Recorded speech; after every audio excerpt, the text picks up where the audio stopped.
friends, welcome back to YouTube channel name Electronics Engineering by Varshit Bhaya. So today's topic is network analysis and synthesis. Unit number 2 as we had discussed unit 1 in the previous lectures. Network theorem. First theorem is superposition theorem, right?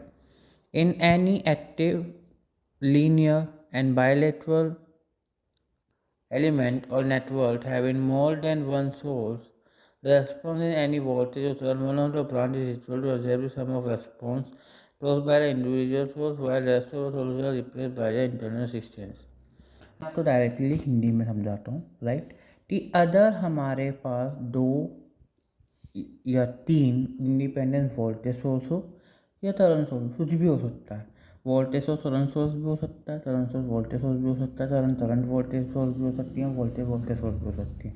लेकिन हमें निकालने तो बोले या तो current निकालने के लिए बोलेगा या वोल्टेज सोर्स निकालने के लिए हो रहा है, राइट?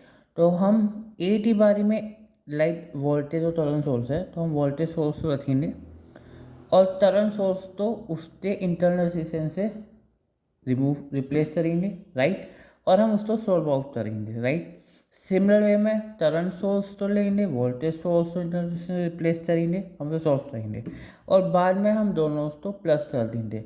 तो जो हमारी एक्चुअल थ्योरम होगी वही हमारी सुपरपोजिशन थ्योरम होती है।